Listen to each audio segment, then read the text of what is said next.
It's a new premium pure electric mid-size SUV. But unlike every second car that CarsGuide's been looking at lately, it doesn't come from China. This is the Skoda Elroq, the Czech manufacturer's second EV to come to Australia, following on the back of the larger Enyaq, which arrived about 12 months ago. Effectively an electric counterpart to the Karoq, it's a single-motor rear-wheel drive 5-seater with some healthy range and performance claims, sharp pricing and a generous specification to challenge its ever-expanding competitive set. After a brief preview drive earlier this year, we're back behind the wheel for a fuller examination. So stay with us to see if this sleek newcomer could be part of your family EV future. The two-model Elroq lineup kicks off at just under $55,000 before on-road costs, which pitches it into a swirling vortex of hybrid, combustion and pure electric options starting in the 50 to 60k bracket. Everything from the Audi Q3, Kia EV3, Lexus UX300H and Renault Megane E-Tech, to the smart #3, Volvo EX30 and Zeekr X. At the same time, it substantially undercuts primo compact EV SUV options like the BMW iX2, Mercedes EQA and Mini Countryman E. Once you've crested the 50k barrier, expectations in terms of included features are understandably high, and Skoda has obviously done some heavy lifting to load up the Elroq value proposition. For all the details, check out our detailed written review at carsguide.com.au. But aside from the performance and safety tech we'll get to shortly, the highlights are 19-inch alloy rims, a 13-inch central multimedia touchscreen, a 5-inch digital instrument display, wireless Android Auto and Apple CarPlay, dual-zone climate control, heated front seats and more. The flagship 130 Years edition, celebrating the brand's time in business, ups the ante with 21-inch rims, an augmented reality head-up display, power front seats, heated rear seats, 3-zone climate, 12-speaker Canton audio, a hands-free power tailgate, matrix LED headlights and more, both on the pace for the price. Skoda's aim with the Elroq is a contemporary, solid design, and while it's always a subjective call in terms of a car's looks, I think it looks sleek and clean. And in this case, perception is reality because the car boasts a super slick 0.26 drag coefficient. First thing you'll notice is this Skoda type taking the place of the more conventional winged arrow logo. You've also got active air shutters in there, helping to cool the battery and work with the aero package at the same time. Speaking of aero, there are these doors for air curtains to help smooth flow around the front wheel arches. The underbody has been smoothed and at the back, separation edges help to manage exiting airflow, as does a roof spoiler with subtle mini aero pieces underneath it on either side. The interior design is understated, but manages to combine visual interest with easy functionality. Things are dominated in the front by this large multimedia screen, although there's a row of physical buttons down here for often used functions, which is nice. The winged arrow logo disappears again on the steering wheel with the Skoda type across it. And the two-tone treatment on the doors, console, dash and seats is a nice touch, and in the 130 Years edition, these orange seatbelts certainly help it pop. There's also a heavy emphasis on the use of what Skoda says are sustainable, practical and durable materials in the cabin. The loft design interior in the 85 Select uses fabric comprising 78% recycled PET plastic, while the Lodge design in the 130 Years edition features synthetic leather and a fabric made from nylon waste. The floor trim and mats also contain a high percentage of recycled polyester. The Elroq is powered by a single rear-mounted AC permanent magnet synchronous motor, sending around, well, a bit over 200 kilowatts and close to 550 newton meters to the rear wheels only. Strong numbers for a single motor EV, way higher outputs than the Elroq's internal combustion and hybrid rivals, and right up there with pricier Euro EV options in the category. In terms of practicality up the front here, there are big bins in the doors, easily able to cope with bottles of this size. Couple of cup holders in the center console with a divider. You can take that out, of course.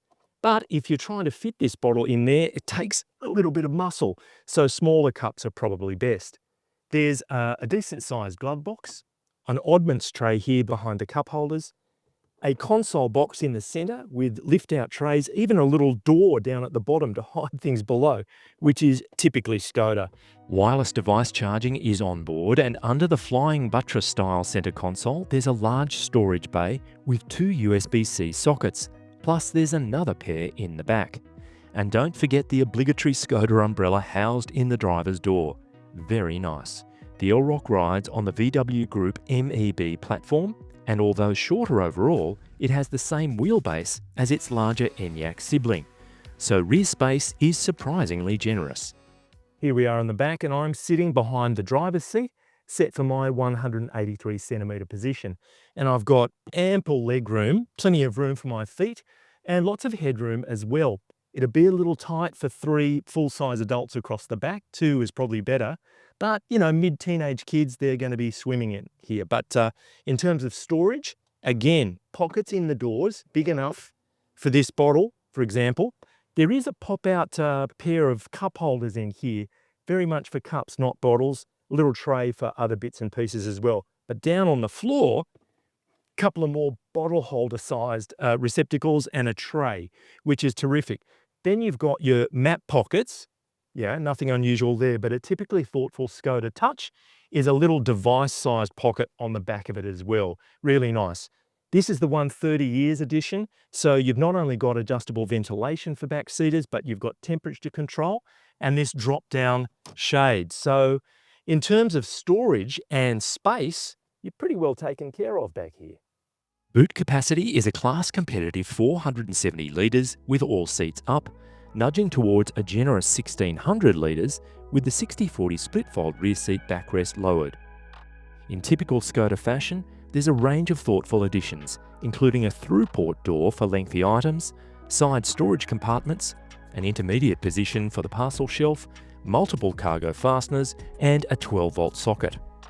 There's even a windscreen ice scraper housed in the tailgate and a charging cable tidy in the 130 years edition. Bad news is there's no spare wheel of any description, just a repair inflator kit. But it's worth noting the Elroq can tow a 1200 kilogram brake trailer, which is handy. Both Elroq grades are fitted with an 82 kilowatt-hour lithium-ion battery for a claimed 529 kilometre WLTP range.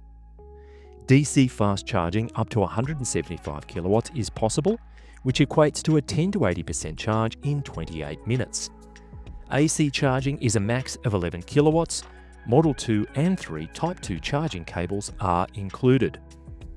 Claimed energy consumption on the combined cycle is 16.6 kilowatt hours per 100 kilometres, and on the launch drive, which took in city, suburban and freeway running, we saw an average of 15.2 kilowatt hours per 100 kilometres, which is impressive given the mix of conditions covered.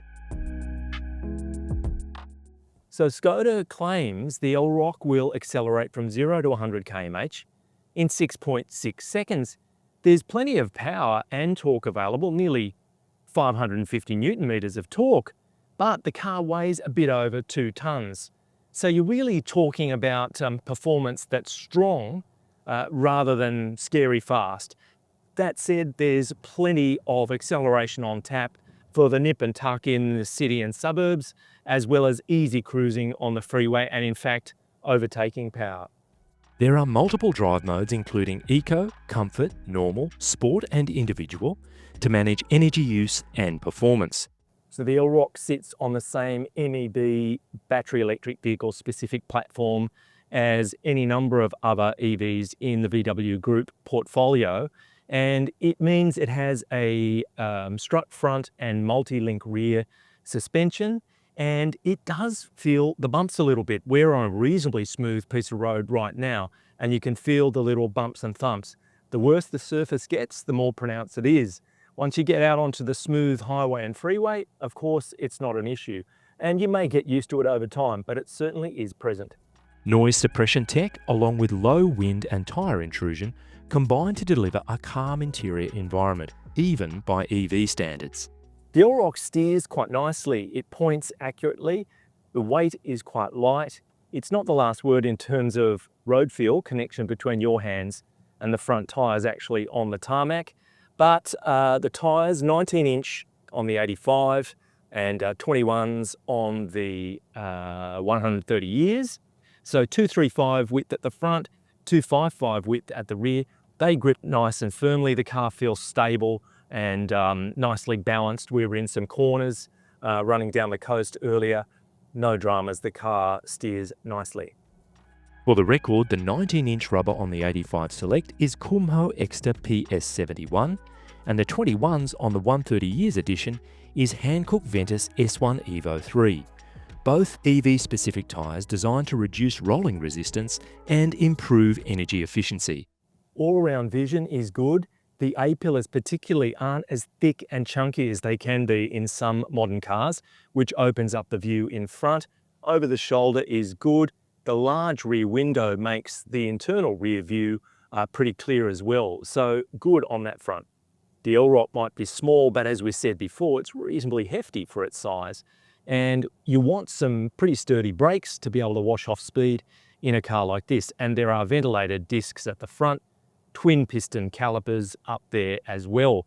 Now, having said that, there are drums at the rear, and we've become so used to disc brakes as the standard that it is unusual, but you've got regenerative braking taking a fair amount of the load in slowing this car and harvesting some energy while it does it. The brakes worked perfectly well. We were down a lot of downhill twisting sections on the brakes regularly. No hint of fade. They do the job very well. On the active safety front, this car is loaded with ADAS-style crash prevention tech, but we didn't feel any of it to be overly intrusive, which can often be the case. Lane keeping wrenching at the wheel or reminders telling you to pay attention. It's all fairly low-key, and yet it's there working away in the background. Miscellaneous observations include the compact 9.3-metre turning circle, great front seats in both Elroq grades, and the effectiveness of the augmented reality head-up display in the 130 years edition. As well, a 5-inch instrument display might sound crazy small, but it works beautifully. The view to it and the graphics on the screen are crystal clear, with 3 switchable layouts available. No ANCAP or Euro NCAP assessment for the Elroq at this point, but crash avoidance tech is extensive, including AEB, lane assist, rear cross traffic alert, traffic jam assist, adaptive cruise control, and more. For all the details, go to the CarsGuide site. If a crash is unavoidable, there are 7 airbags, including a front centre bag in the 85 Select, and 9 in the 130 years edition, which picks up rear side airbags. There are 3 top tethers for child restraints across the third row, with Isofix anchors on the 2 outer positions. The Elroq is covered by Skoda's 7-year unlimited kilometre warranty, which is ahead of most mainstream players, with 24 months roadside assist included and renewed for a further year after each authorised dealer service. The battery carries an 8-year 160,000 kilometre warranty, which is the industry norm. The option of guaranteed future value pricing is a plus, with loan terms from 12 to 60 months, as well as novated lease packages to take advantage of FBT reductions for efficient vehicles. Service is recommended every 30,000 kilometres or 2 years, with each workshop visit costing $502, which isn't bad given the maintenance interval. 6, 8 and 10-year service packs are available. For details, check the written review on the CarsGuide site. The Skoda Elroq is a niche option in a boiling hot small SUV segment, but it makes sense as the next plank in Skoda's multi-model EV strategy. It has the value, quality and performance to cut through. We think it's a worthy newcomer. Pekne Auto.